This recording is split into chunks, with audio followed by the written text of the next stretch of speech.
জানেন কি বিষ্ণুজি কোন অবতারে এসেছিলেন? এক দানবের দর্প আর অহংকারকে চূর্ণ বিচূর্ণ করে পৃথিবীকে রক্ষা করতে।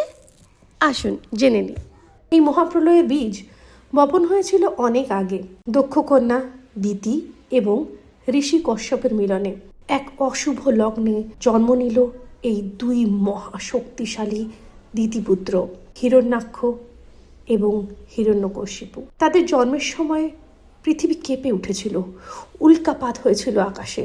হিরণ্যাক্ষ ব্রহ্মার বরে বলিয়ান হয়ে ধরাকে সরাজ্ঞান করতে শুরু করলো।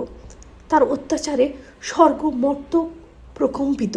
সে দাম্ভিকতায় মত্ত হয়ে পৃথিবীকে অপহরণ করল, মহাজাগতিক সমুদ্রের অতল গভীরে নিয়ে গেল। যখন ব্রহ্মা পৃথিবীর উদ্ধারের উপায় খুঁজছিলেন, তখন তার নাসিকা রন্ধ্র থেকে আবির্ভূত হলেন সৃষ্টির রক্ষক ভগবান বিষ্ণু। তার এই বিচিত্র রূপই হলো বরাহ অবতার। তার গায়ের রং বর্ষার মেঘের মতো ঘোর কৃষ্ণবর্ণ। তার তীক্ষ্ণ দাঁতগুলি শরতের চাঁদের মতো উজ্জ্বল। এক আকাশ কাঁপানো হুঙ্কার দিয়ে তিনি ঝাঁপিয়ে পড়লেন আদি সমুদ্রের অতল গহরে। সেখানে তার পথ আগলে দাঁড়ালো মহাশক্তিশালী অসুর হিরণ্যাক্ষ।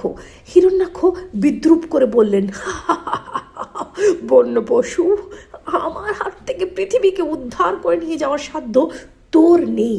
আর শুরু হলো এক প্রলয়ঙ্কারী যুদ্ধ।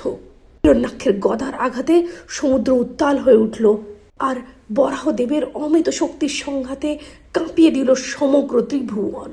যুদ্ধের চরম মুহূর্তে বরাহ অবতার তার সুতীক্ষ্ণ দাঁত দিয়ে হিরণ্যাক্ষের বুকে চিরে ফেললেন। অধর্মের বিনাশ হলো। এরপর পরম মমতায় তিনি দেবী পৃথিবীকে নিজের দাঁতের ওপর তুলে ধরলেন। সমুদ্রের অতল থেকে ধীরে ধীরে ভেসে উঠলেন বরাহদেব।